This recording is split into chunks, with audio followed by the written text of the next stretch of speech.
Good afternoon, everyone. We hope you're enjoying our coverage of the Australian Grand Prix, the season opener for season 2017 of the Formula One in Melbourne. But the Coates Hire Supercars Challenge kicks off next, and joining me for all of the action, it is a very good afternoon to 2005 Supercars champion Russell Ingall. Good afternoon, Russ. Oh, afternoon, Jess. Good to see you.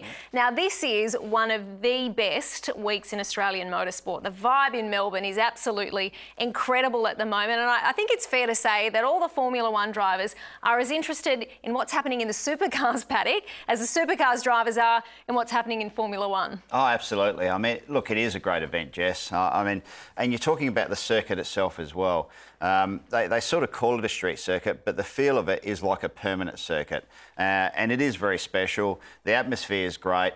You know, you hear a lot of rumours about teams going, well, we go to the Grand Prix, it's a non-championship round. Do we go there and just use it as a test session?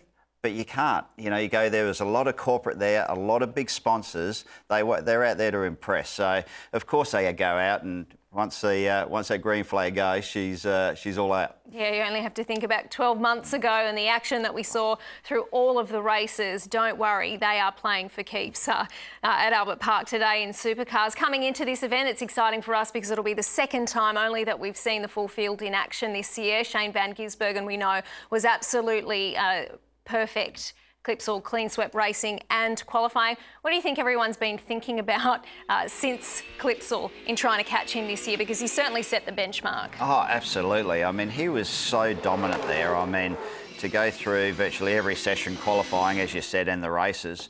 And there wasn't a fault. I mean, you couldn't fault the way he went around it. I mean, he carved through the field. When he got dropped back through some of his pitch stop strategy, he could make his way through. I mean, he's such a strong driver, and he's an intimidating driver. And we saw that when he come up onto some very, very good cars. And you look here, look at the commitment. This is going through turn 8 at 240 kilometres an hour, using every bit of track. But that's Shane. I mean, he's just so hard. So over this few-week break since Adelaide, I think a lot of drivers have been doing a bit of soul-searching and going, man, we've got to step it up, because that's what it's about. And including his teammate, Jamie Whincup, if you're going to beat the boy, you've got to step it up. One of the exciting things, I think, heading into this weekend, and certainly off the back of the first round of the championship in Adelaide, was that real battle between DJR Team Penske and the Red Bull Holden Racing team that we're set to see this year. And this weekend will be the next chapter of that. And Fabian Coulthard obviously has put it on pole position for race 1 here today, and he broke the lap record yesterday in qualifying. But of course, it's the super soft tyre on debut this weekend as well. How quick do you think we'll see them go this weekend? Oh, well, like I said, we've already seen him break the track record by half a second already. I mean, this man here, Fabian Coulthard, he was so good. He actually impressed me in Adelaide. You know, he sort of just plucked away at it. He was under the radar a little bit because all the focus was on Scott McLaughlin. It was a Scott McLaughlin show, right? So to not get fazed by that and actually come out with some great results, I was really impressed. And now we talk about Shane Van Gisbergen dominating Adelaide. He's come out and put it on pole in 3 out of the 4 qualifying sessions. That is super impressive. I mean, he's second in the other one. So a really good effort. And I'll tell you what, he's going to be hard to beat because some of the margins were nearly 4 to 5 tenths of a second. Well, what's interesting too is that we've got a different qualifying format for this weekend. In past seasons, it's been a progressive grid, but this year, 4 qualifying sessions, 10 minutes each, 5 minutes apart. And that has really mixed the grid up. So it's going to be really interesting to see who can do what come race 1, which is just about to kick off. So let's head to the track now and say a very good afternoon to our commentary team in Richard Craill and Jack Perkins.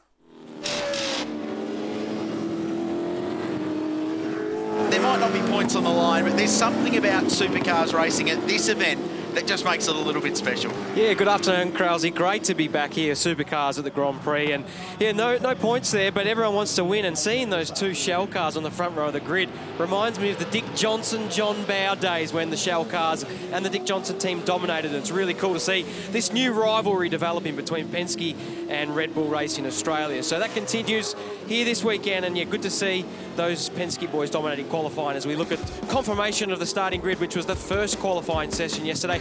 And Fabian Coulthard smashed the lap record to grab pole position. Yeah, almost 8/10 of a second under Jamie Whincup's existing benchmark. It was Fabian's second pole here at Albert Park. Personal best Albert Park qualifying for Scott McLaughlin and Tim Slade, who was third. And good pace from the Brad Jones Racing guys all weekend. Then Jamie Whincup, David Reynolds was really strong for Erebus Motorsport.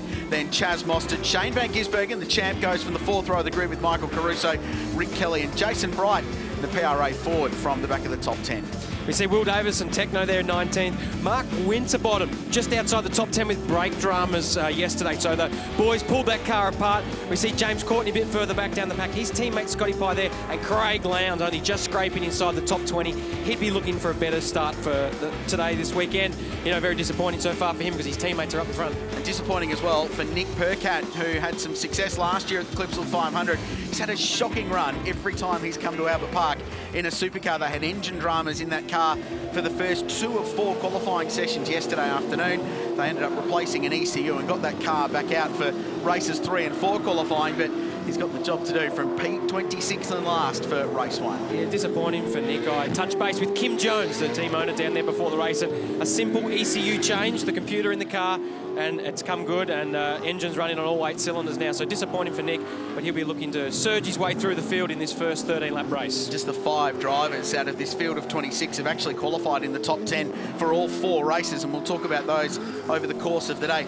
Key talking points this weekend, the big round black things on all 4 corners of these cars, much like it is in Formula 1, they're a hot topic. This is the first time we're running the new super soft Dunlop Sport Max tyre, and it's worked. They're, as we said, 7/10 of a second under the qualifying record, race lap record very much under threat as well. Lots of pace from this new Dunlop tyre that's been introduced this year. Yeah, that's exactly where the lap records come from. The drivers are suggesting the new tyre construction is a lot better through the mid-corner. It gives the car more speed, more grip, and we're seeing that with lap records tumbling. But unique this weekend, we've still got the roll-in start. So typically the Supercars Championship Series has a standing start. Fabian Coulthard controls the pace here. Red lights on. When that reds are out, Fabian gets going, and so does the rest of the field. It's a battle of the Shell V-Power Fords at the pointy end of the field. Fabian Coulthard and Scott McLaughlin will have that iconic drag race into turn 1 and turn 2 at Albert Park. Away we go. Bit of wheel spin for Fabian Coulthard. He's in car 12. McLaughlin's start was pretty good. So too Jamie Whincup. He started 4th. He's 3rd already. Watch for Mostert and the super cheap Ford as well, but it's going to be Scott McLaughlin. Squeezes his teammate through turn 1, and it's a drag race between the 2 of them. The run up to turn 3. I think that was Scott Pye on the exit of turn 1 off the track, but it's all happening down here into turn 3. This is where there's normally a bit of carnage. We see Shane Van Gisbergen going 3 wide with David Reynolds and Mark Winterbottom, but it's Fabian Coulthard running wide there and gone off the racetrack. There's a little shortcut there, and he'll get back in 3rd or 4th by look at that. And the seas have parted for Jamie Whincup, 4th to 3rd to 2nd to 1st in 4 corners. Van Gisbergen out wide. I don't think David Reynolds has had a particularly good opening lap either in that Penrite Erebus Holden. Need to keep an eye on where he is. There's Van Gisbergen, who's already dropped spots. He started this one in 7th place, but that was about a bad a first 3 corners as you could get for DJR Team Penske, short of them ending up in the sand at turn 1. Just when we think Jamie Whincup can't win from 4th, he gets the lead on the first lap, and you know, he did a great job. It started with a great start. He got ahead of Tim Slade, moved into 3rd quite quickly, and then as the 2 DJR cars tripped over into turn 3, he was there to pick up the pieces and leads away. We see this is James Courtney, Todd Kelly with a bit of smoke coming out of the right rear of the Nissan.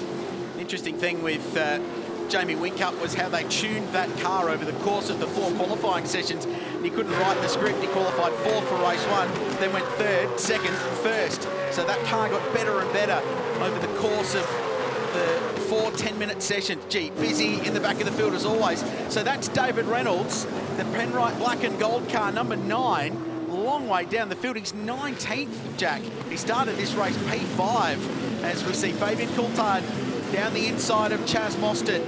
So he's on the comeback trail, but the pole sitters P3 at the end of the first 5.3 kilometres of this Albert Park lap. And this is what we've wanted ever since we saw them go head-to-head at the Clipsal 500.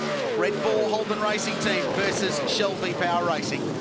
Tim Slade lost a few spots there. He's in 5th for Freightliner, and right behind him is actually Michael Caruso, first of the Nissans. He had pole here a couple of years ago and really enjoys driving the Albert Park circuit. As we see, there's action right through the back of the pack here. Scott Pye, Craig Lowndes and Taz Douglas there with young Alex Rouleau rounding out the rear of the field there. He's just 17 years of age, mate. The rest of his mates are at school while he's here driving a supercar at the Grand Prix. But back to the front of the field, Jamie Whincup coming under a little bit of pressure now from Scott McLaughlin.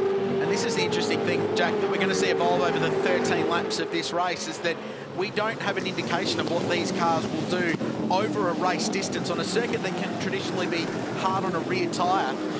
They only had the one practice session, then they were straight into qualifying yesterday evening in cooler conditions as the sun was setting around Albert Park.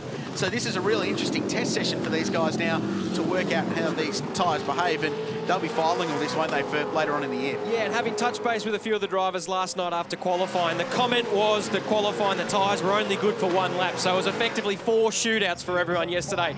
So if the tyres are only going to last one lap in qualifying, over 13 laps they're going to have degradation. So we'll see that, and that's because of the long flowing nature of the corners. We already see Jamie Whincup using all the track there, starting to use a lot of rear grip, and Scott McLaughlin looks like he's got a lot more grip, and he's looking up the inside now. It's one of the great passing spots here in this final section of the Albert Park circuit.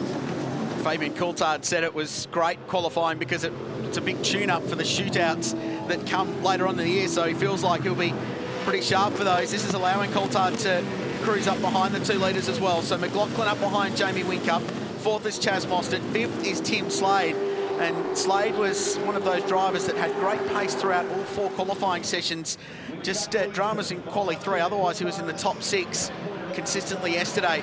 McLaughlin with a good run out the final corner.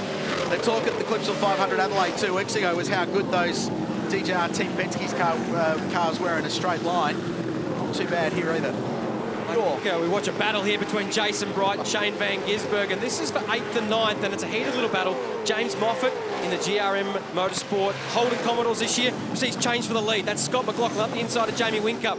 I was going to touch on the fact that Jamie was struggling a little bit here, and Scotty's going to pull a move off around the outside on the old Redheads complex, as it was known, and Fabian might even sneak back through. And look at that, it's a Penske 1-2. Jamie's dropped back to 3rd in 3 corners. And Mostert's going to take advantage of that too. He was elbowed out wide, Whincup, and he's gone back to 4th place. Great bit of racing there. Room given, but it was just enough room. It was all that he needed to give to keep it fair. Really good bit of driving.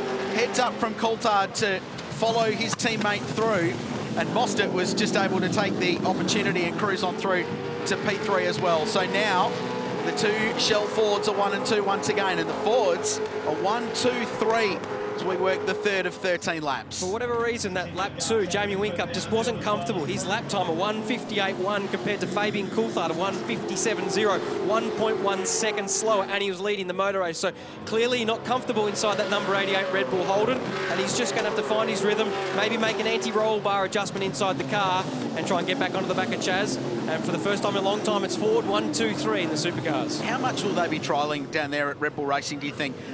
Again, across the whole field, they'll all be testing and practicing. No points up for grabs. They all want to win here, of course. It's a big event, live TV. It's all important. As we go back and have a look at the start, we'll come back to that point. So McLaughlin's jump was great. Whincup's was probably the best of the leading 5 or 6 cars, and he got himself hard right early, and that would pay dividends when they got down to turn 4. It's a unique way to start a race for V8 Supercars. Almost 5 wide in some spots, and 5 into 1 doesn't work, but a little bit of adjusting back here. That's Scott Pye and also Taz Douglas off the road. They lost a lot of positions there on the first 2 corners, and this is where it all happened. Watch what happens here. So Fabian Coulthard on the inside. Looks like he just carried too much speed. He didn't even have a wheel lock, but he just couldn't pull it up. He's ran off through the grass. Cost Scott McLaughlin a little bit of time, and Jamie Whincup was the big winner here. So you see, this is a replay now of Scotty moving into the lead. This is a great move into turn 3. Snuck up the inside of Jamie, gave him racing room. Jamie tried to stay there, but Scotty had the right line here. A little bit of a touch on the way out, and the boys in the Penske garage very happy with that. Terrific performance. This was tremendous stuff. Still at replay, so it was McLaughlin out wide, and then Coulthard was able to cruise through and grab that spot. And Chaz Mostert, with a grin, I'm sure, was able to grab 3rd. Now Fabian, the pole sitter, has cruised up behind the rear wing of his teammate as Whincup drops back into the clutches of the Freightliner Commodore, driven by Tim Slade. The BJR cars have been pretty fast. Tim Blanchard had his best ever Supercars qualifying performance, was 13th for this race. Well, Fabian having a little look up the inside of Scott McLaughlin. Last year he did the same thing to Mark Winterbottom. They made contact and Winterbottom went around. Not the kind of place you want to try and pass your teammate, because I'm sure the memo to these two boys is race hard, but don't trade any of that PPG pain. Here he goes, looks down the inside, but McLaughlin's too good under brakes, but it seems inevitable. He's got great speed. Fabian's got an extraordinary record at this place, Jack. He won the round here in 2013. McLaughlin won the year after, ironically, for Volvo, the first win for that brand in Supercars while they were in the sport. So they've both got a good track record here, but he's had 16 top 10 finishes from the last 19 races here. Hugely consistent, Fabian Coulthard at Albert Park. Yeah, he's done a great job, especially yesterday in qualifying. It was really impressive to watch him. He was quick, straight out the box, and he did a great job. It looks like he's got pace over his teammate, but pace is one thing. Finding your way past is very difficult around here, especially when you've got the same car and the same engines from the same stable. So we'll be interested to see whether Fabian can get past Scotty a little bit further down the pack. This looks like Cam Waters in the monster car with James Courtney behind him, Will Davison and David Reynolds. Still not sure what happened to him at the start, but he lost a bunch of places. It was Rick Kelly going past Cam Waters too, so Rick up to 11th. The Senglet Nissan, they've been pretty quick all weekend too, those four cars. Michael Caruso running P6 in this one. Actually, Simona Di Silvestro on her first look at Albert Park up to 17th, having started this one 22nd. There's Jason Bright, the Mega Ford, a little bit wide and wrapped up by James Moffat. And that's the battle for 9th and 10th place. So Moffat up to P9. The GRM cars weren't bad yesterday. They're up and down a bit like a yo-yo in qualifying, but they seem to have pretty good one-lap pace. Yeah, and everywhere they go this year in the Holden Commodores is a learning experience. They've changed from Volvo, as we know, and the Holden Aero package is a lot different, as they've found. So everywhere they're going, they're learning new things between the mechanical balance and the aero balance. We're looking at Reynolds try to move on Will Davison, had the rears locked and just avoided contact with the rear of the car. He's lucky not to turn Will around, but they've pressed on. Todd Kelly in the car sales Nissan, at least circulating. He had the worst possible round here 12 months ago. That car broke throughout practice, it broke in qualifying, and then it broke in about 2 of the 4 races as well. A shocking weekend. At least he's out there circulating, and Todd's qualified quite well for race 4, which will be forerunner to the Formula 1 Australian Grand Prix later in the afternoon. Tortured brakes and tyres. That's a little bit up, right. a long way off the road in the PRA Ford and out into the gravel trap.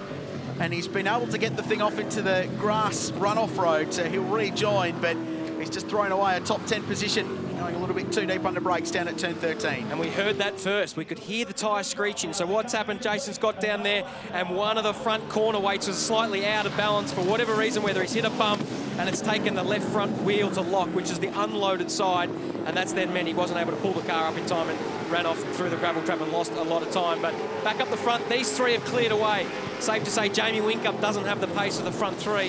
Chaz Mostert hanging in there just, but Fabian Coulthard, for mine, is the quickest car on the track at the moment. So to the point we were making before, how much are they going to be taking out of this weekend in knowledge and preparation and data for later on in the season when they use these tyres? A place like Simmons Plains in a couple of weeks.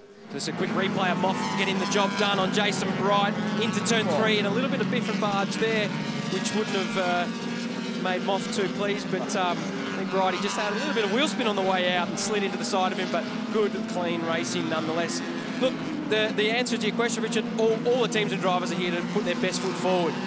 Those who aren't winning are probably going to tell people they're trying parts, and those that are winning are just going to say it's a dress rehearsal. But the reality is, every time supercars go racing, you're trying to put your best foot forward. You want to know that your settings are good, your suspension setting works anywhere, and that your car speed's going to work. And as a replay of Bright, he had that loaded tyre locked up. And what you can see on street circuits is the painted lines can cause dramas on the racetrack as well. But Penske clearly rolled out the gate with great car speed. They've got a good package so far this year, done a lot of work in the off-season. They managed to get the services of Ludo Lacroix from 888 Race Engineering, which is the Red Bull racing team, and of course Scotty McLaughlin, who's leading the race, is a new driver coming from the Volvo team. So Scott McLaughlin leads the way, Fabian Coulthard is second, Chaz Mostert third, Jamie Whincup fourth, and it's Tim Slade, Michael Caruso, Mark Winterbottom, Shane Van Gisbergen, James Moffat and Rick Kelly back to Albert Park in a sec for the conclusion of race 1 of the Coatside Supercar Challenge. Hi, Daryl Beattie here. Have you seen the latest competition from our friends at Shannon's?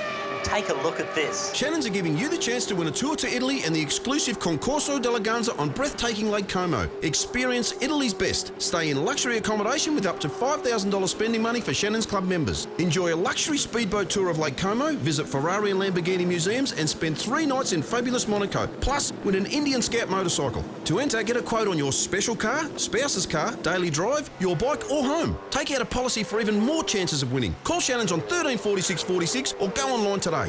What a great trip. For your chance to win, get a quote on your car, bike or home insurance today. Call Shannon's on 134646 or go online. One man built his reputation on a handshake.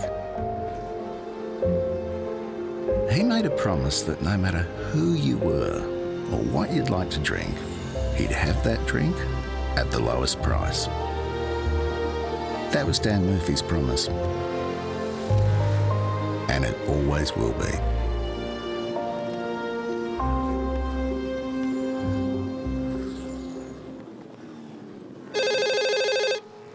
Life before my budget was really stressful. The biggest thing for us was we never had savings. Now we've got thousands of dollars and I wish we'd done this 10 years ago. Visit mybudget.com.au. When you run a small business, you'll hear a ton of advice. There's good advice and bad advice. For example, build a website and update it regularly. Get your logo out there any way you can. Use SEO to rank higher on Google. Get a business tattoo. To empower your business, you need good marketing advice. So get yours from the experts at Census Today.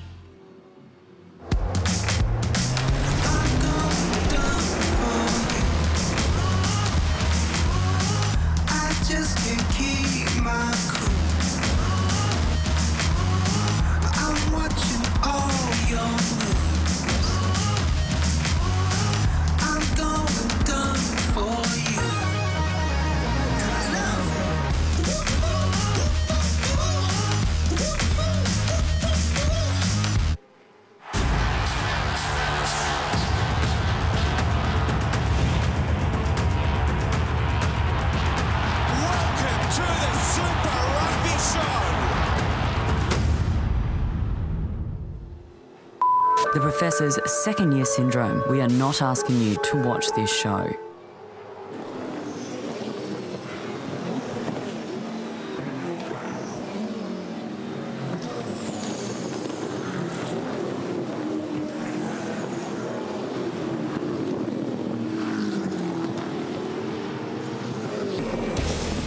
Welcome back to Albert Park. Don't worry, you haven't missed a thing. It's still Scott McLaughlin and Fabian Coulthard leading the way. This is the fight for 12th and 13th place, and it's Cameron Waters being gobbled up by 4 or 5 cars. David Reynolds goes past, so too does Will Davison and the Preston Hire Commodore of Lee Holdsworth. So running just outside the top 10. Waters was under pretty serious pressure out in front. McLaughlin's just edged away from his teammate Fabian Coulthard. The gap is just under 1 second. Chaz Mostert still third. Jamie Whincup fourth. 4.5 seconds off the lead, and Tim Slade still rounds out the top 5 in the Freightliner Commodore for Brad Jones Racing. Jack Perkins and Richard Craill with you, taking you all the way through to the finish of this first of 4 Coates Hire Supercar races here at Albert Park. They're not championship, but there's plenty on the line. Bragging rights indeed, and this is a look at what happened to young Cameron. Just bumped the wall there. Yeah, just got the wall and also the yellow line off it, and many missed the apex on the approach there. But Bridie's gone around off the back straight as well. That's a replay from earlier on. So it's Fords 1, 2, 3 at the pointy end of this field, and down in pit lane, I think Mark Larkham's got a bloke that'll be pretty happy about that. Absolutely, it's great to be down here with Dick Johnson. First thing I want to say for folks at home, this team's now called DJR Team Penske. Now, I'm not smart enough to get all that together, so we often just call it Team Penske, but don't kid yourself. DJ stands for Dick Johnson, this bloke. Dick, you've dedicated your life, your adult life, to get to where this team is today. It must give you great pride to be able to see your cars, not just here, but at Clipsal, and I think for the rest of the year, at the front of the pack. Well, it's been a long road back, I can assure you, but, you know, the last real success we had was in 2010. But to have Shell back on board as our major sponsor and things like that, along with all of our long-standing sponsors.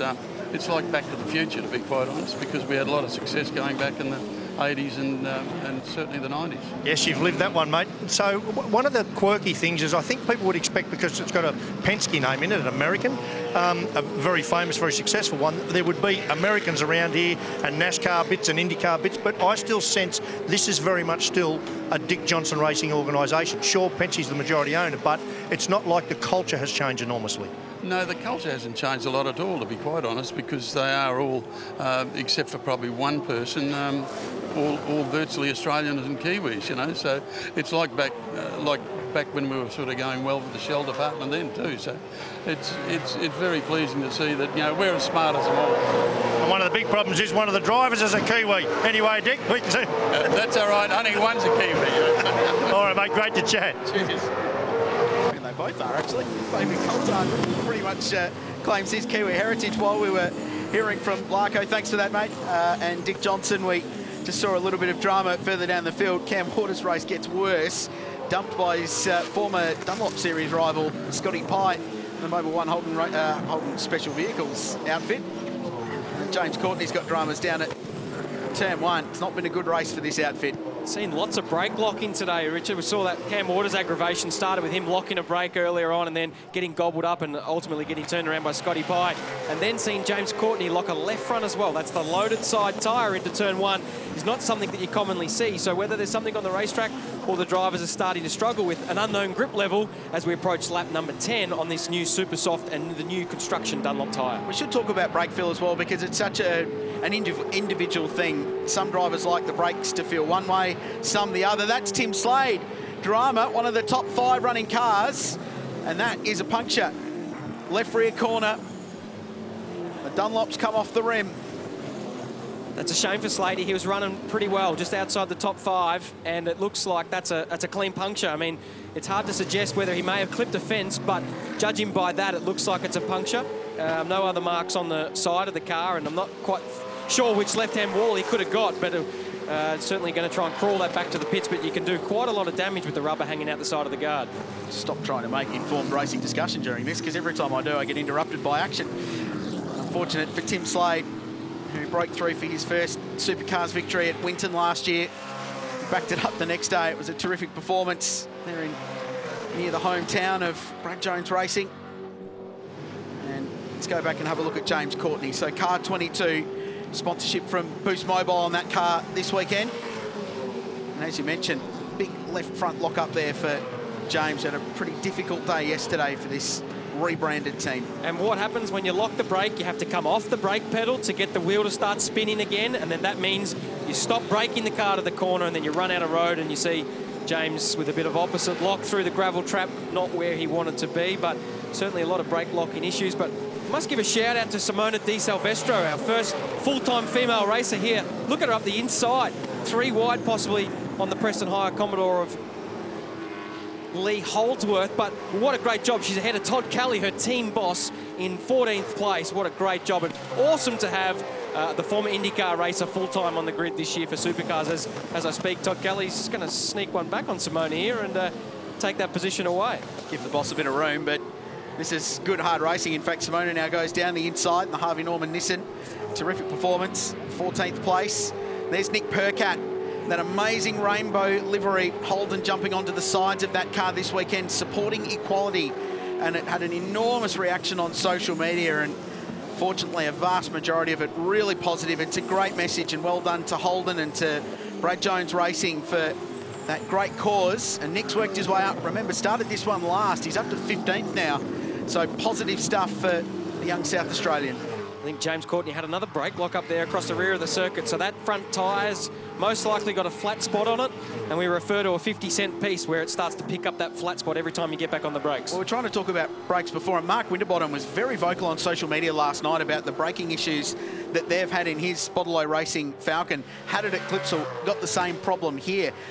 What do you think it is? What would cause those kind of dramas? Is it just a feel thing, a driver preference, or something mechanical? Yeah, I mean, there's a couple of braking issues that can present. The first one is the brake locking we're seeing today, and that's a factor of things. It could be the brake pads or the suspension settings in the car, or particularly how the driver's using the car and placing the car. Then there's also a brake feel and a retardation, we call it, as we see Lee Holdsworth putting up the inside of James Courtney. And the brake feel is the ability to have confidence to jump on the brakes and maximise the braking power of the car. So people utilise different master cylinder sizes so that the fluid displacement's different and gives you more or less pedal travel on the brake pedal. And it's a very unique thing for the driver. And the FPR, or the Pro Drive Racing Australia battle that Mark's talking about, I'm not exactly sure, but this is a big failure there. That's a big hit, Jack. That's an enormous hit to Lee Holdsworth, who had no idea Nick Percat was coming at undiminished velocity across the Rolex sign at the inside of turn 1, and he was speaking about braking. I think there was none of it going on there. That's either a brake failure or a stuck throttle. Nick did his absolute very best to get to the inside, but unfortunately tagged Lee Holdsworth, and that's taken the wind out of him. Good to see him out of the car, but you never like to see cars doing 250k an hour and having no stopping ability. That's a big impact. Huge initial... Oh, man, look at the damage to the back of the Brad Jones Racing Commodore. We're under safety car. Naturally, that car in a dangerous position, and he's going to be a bit sore tonight. I think Nick Percat, massive hit. And Lee Holdsworth, who was just going about his merry business, turning out of turn 1, being attended to by the volunteer officials who do an amazing job, and the safety teams here at Albert Park. And this circuit, we should emphasise now, safer than it ever has been. The faster Formula 1 cars mean that the track has had several safety improvements over the off-season in its design. New barriers have been planted in. And, gee, what started out as a really promising day for Brad Jones Racing ends terribly. And there's Nick.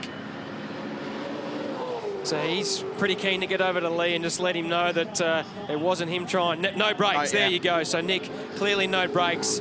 And he's apologising to Lee, who was very much the innocent bystander there. And feel sorry for that little Preston High team. That's not what they need, and certainly not what BJR needed. No one wanted to do that on purpose, and we see Lee Holdsworth out of the car. Okay, very much a testament to these cars. They are as safe as houses. Look at the replay. Nick Percat there on Todd Kelly, and you see there, instantly no brakes. He's gone to the inside to miss drilling the back of Todd Kelly.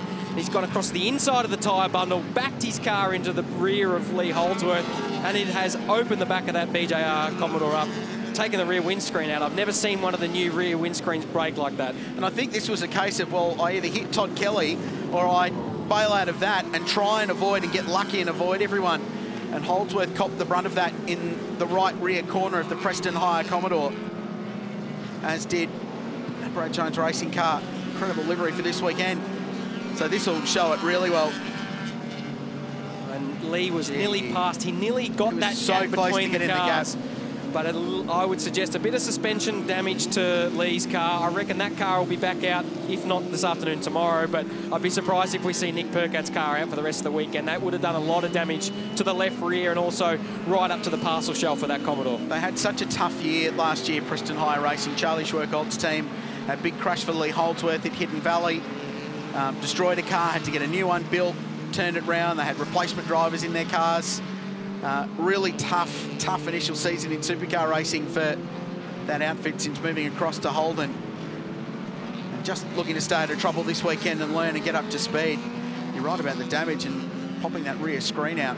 And these cars built, the next generation supercars, car of the future when it was launched, were built to sustain that kind of an impact better than the previous spec cars. They moved the fuel cell forward of the rear axle, so they're much better at absorbing those rear impact. And you would have thought with an older gen car that would have created a few more issues for Nick Percat and fuel cells hanging out over the rear axle. So if you're going to crash, do it in one of these cars because they're very safe. And you can see the extra row of protection. So a lot of the corners have got an extra row of tyres, and some of them have got the FIA Tech Pro barriers around them as well to cope with the faster Formula 1 cars.